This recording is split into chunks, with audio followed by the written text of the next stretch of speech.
La Chine connaît aujourd'hui la plus grande décélération de son histoire, et cela pourrait conduire à une crise sans précédent. Le FMI et la Banque mondiale mettent en garde contre des risques profonds d'effondrement. Pour la première fois en 40 ans, le modèle chinois montre-t-il des signes de défaillance? Ici, nous allons comprendre si le miracle économique est terminé et ce qui a conduit le pays à ce point. En regardant en arrière, pendant 4 décennies, la Chine a été qualifiée de « fabrique du monde ». Grâce à une main-d'œuvre abondante et bon marché, elle a ouvert ses portes aux entreprises occidentales qui ont transféré leur production de masse sur son sol. Le résultat a été une croissance explosive, qui en quelques années a propulsé le pays au rang de 2e plus grande économie du monde. Cette avancée n'est pas survenue par hasard. Elle a été construite sur 3 piliers, et lorsque vous entendrez lesquels, vous vous rendrez compte pourquoi ils sont également devenus les points les plus fragiles de l'économie chinoise. Ce sont les exportations à grande échelle, l'expansion du secteur de la construction et le crédit bon marché qui a alimenté à la fois les entreprises et les ménages. Le modèle semblait imbattable. Chaque nouvelle décennie, le monde était surpris par les taux de croissance à 2 chiffres et la transformation urbaine sans précédent. Mais jusqu'à quand ce rythme pourrait-il durer? Au cours des dernières années, des signes d'essoufflement ont commencé à apparaître. La pandémie a fermé les frontières et interrompu les chaînes de production. La politique de zéro Covid a paralysé des villes entières. Dans le même temps, les États-Unis ont commencé à adopter un protectionnisme agressif, imposant des tarifs douaniers et restreignant l'accès de la Chine à des technologies stratégiques. Ce qui semblait auparavant être une course sans limite a commencé à rencontrer des obstacles. Et ici se pose la question inévitable. S'agit-il simplement d'un ralentissement passager? Ou existe-t-il une fissure invisible qui pourrait faire s'effondrer toute la structure? Pour répondre, nous devons examiner le secteur le plus délicat de la Chine, le secteur immobilier. S'il existe un symbole de la crise chinoise, ce nom est Evergrande. Le conglomérat immobilier a accumulé une dette supérieure à 300 milliards d'euros avant de s'effondrer en 2024. C'était l'un des plus grands promoteurs immobiliers du pays et représentait, aux yeux de beaucoup, l'apogée du modèle de croissance basé sur le crédit et la construction. Mais ce qui semblait solide s'est révélé être une bulle.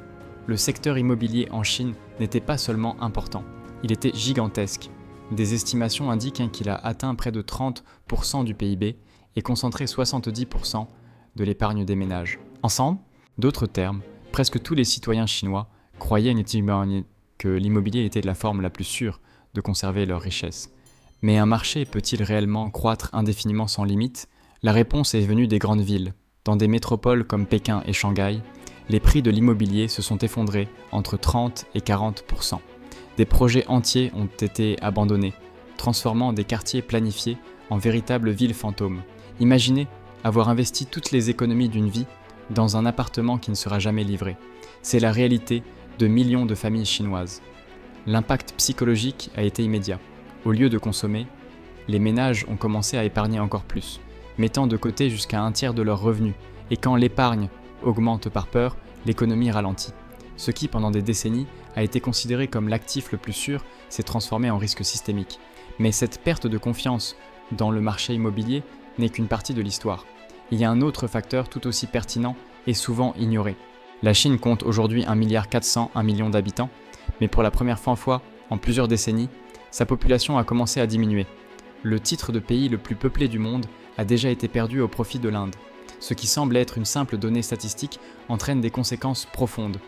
En effet, que se passe-t-il lorsqu'une nation qui a prospéré grâce à une abondance de main-d'œuvre commence à avoir de moins en moins de travailleurs? Aujourd'hui, un Chinois sur 5 a déjà plus de 60 ans. D'ici 2050, le pays pourrait perdre environ 250 millions de personnes en âge de travailler. C'est comme si toute la main-d'œuvre de l'Allemagne, de la France et de l'Italie disparaissait. Moins de travailleurs signifie moins de production et un dynamisme interne réduit. Le pays est-il prêt à faire face à cette inversion démographique? La réponse, pour l'instant, est préoccupante. Le système de retraite et de santé est sous-financé et fragile. Et à la différence de l'Europe, qui fait également face au vieillissement de sa population mais dispose de réseaux de protection sociale plus solides, la Chine n'a pas cette même base de sécurité. Le résultat est une pression croissante sur les familles et sur le budget de l'État. Ce scénario engendre un cycle vicieux. Moins de consommation, moins de main-d'œuvre disponible et plus de dépenses sociales. Un triple défi pour la deuxième plus grande économie du monde. Et si la démographie pèse déjà, le fardeau devient encore plus lourd lorsqu'il est additionné aux problèmes chroniques de la dette publique et locale qui menacent d'étouffer l'économie chinoise. La dimension de la dette chinoise est un chapitre à part. En additionnant uniquement les provinces et les municipalités, elle dépasse déjà l'équivalent d'environ 7 800 milliards d'euros. Comment un pays peut-il soutenir un tel fardeau sans compromettre son avenir économique ? Un exemple clair est la province de Guizhou, l'une des plus pauvres du pays. Sous la pression de Pékin, elle a été contrainte d'investir massivement dans les infrastructures et construisant des routes, des chemins de fer et des projets urbains qui souvent n'ont pas généré de retour immédiat. Le résultat a été un endettement colossal, sans la contrepartie d'une croissance durable. Mais Guizhou est-elle un cas isolé ou le reflet d'un problème national ? En pratique, de nombreuses régions ne parviennent à maintenir leurs comptes que grâce à des sauvetages périodiques du gouvernement central. Ce mécanisme crée une dépendance permanente et retire les incitations à des changements structuraux. Plus cette machine se répète, plus le risque de déséquilibre fiscal et d'effondrement de la confiance augmente. Les conséquences sont visibles. La nécessité de réforme fiscale devient urgente, mais en même temps, cela exige des coupes dans les dépenses qui peuvent freiner encore plus l'activité économique. C'est un dilemme. Dépenser moins signifie croître moins, mais dépenser plus peut pousser le pays vers une crise de la dette. Comment sortir de cette impasse ? La réponse dépend de la manière dont le gouvernement central décide d'intervenir, et ce point nous amène directement au rôle de l'État et à la politique de contrôle de Xi Jinping. Depuis l'arrivée au pouvoir de Xi Jinping en 2012, le rôle des entreprises d'État a de nouveau pris de l'ampleur. Les entreprises liées au gouvernement occupent une place centrale, contrôlant des secteurs stratégiques de l'économie. Ce choix renforce l'idée de stabilité, mais suscite également des doutes quant à l'efficacité.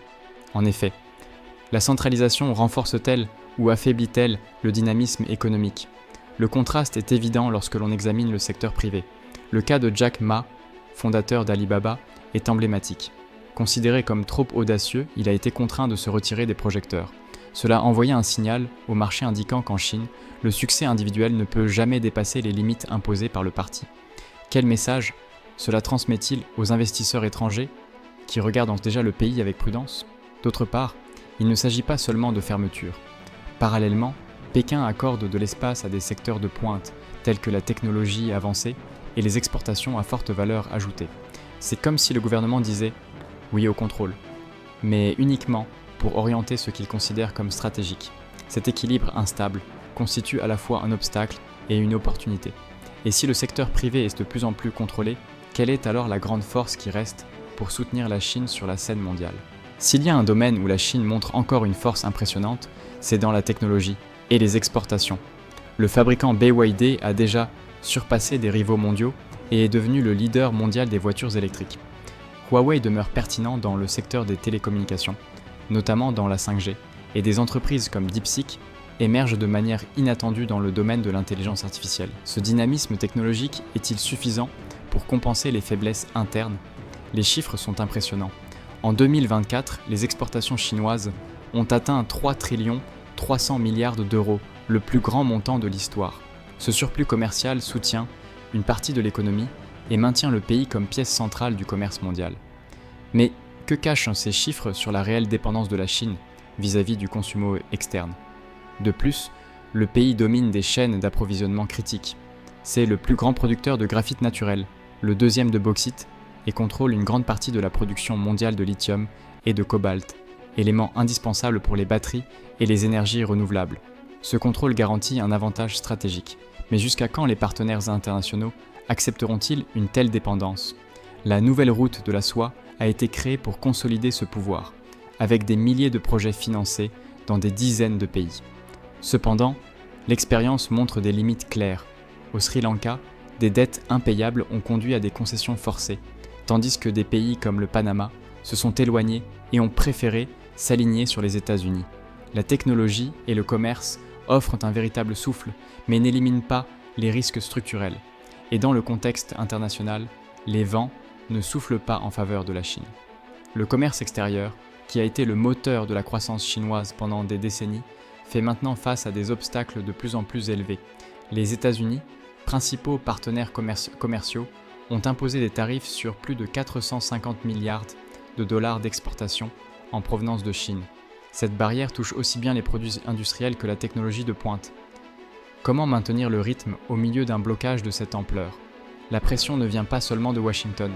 L'Union européenne, soucieuse de protéger son industrie automobile, a élevé les tarifs qui varient entre 17% et 35% sur les véhicules électriques chinois. Et ça ne s'arrête pas là. Des pays d'Amérique latine, comme le Brésil et le Chili, imposent déjà des droits supplémentaires sur l'acier chinois. Sommes-nous en train d'entrer dans une nouvelle ère de désintégration de la mondialisation ? Un monde moins intégré signifie moins de place pour la Chine pour étendre son commerce.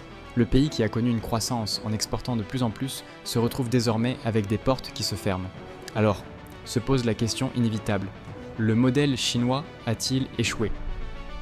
Dire que le modèle chinois a échoué serait exagéré. Ce qui se passe, c'est qu'il a atteint ses limites naturelles. En 2007, le PIB augmentait de plus de 14% par an. Aujourd'hui, ce chiffre est tombé à environ 5%. Le niveau le plus bas depuis 3 décennies. Le miracle de la croissance infinie est terminé. Mais cela signifie-t-il la fin de l'ascension de la Chine ? Le pays doit changer le moteur de la croissance. Au lieu de dépendre des exportations et d'un crédit abondant, il sera nécessaire de renforcer la consommation intérieure, d'investir dans l'innovation réelle et, surtout, de mettre de l'ordre dans les finances publiques. Ce n'est qu'ainsi qu'il pourra soutenir un rythme sain sans reproduire les erreurs du passé. Cette transition est douloureuse et, si elle est mal réalisée, elle peut effectivement entraîner un effondrement. Mais dans les faits, elle représente un ajustement inévitable, qui devait de toute façon se produire. Le monde a déjà vu cela dans d'autres économies émergentes qui ont connu une croissance trop rapide et ont dû se rééquilibrer. Le problème, c'est que lorsque la deuxième plus grande économie du monde traverse ce processus, les impacts sont globaux. La plus grande crise de la Chine n'est pas seulement la sienne, c'est aussi un avertissement pour le monde. Comprendre les risques et agir avec anticipation est fondamental pour protéger votre patrimoine. La Chine traverse sa plus grande crise. Mais comme toute crise, elle redéfinit l'avenir.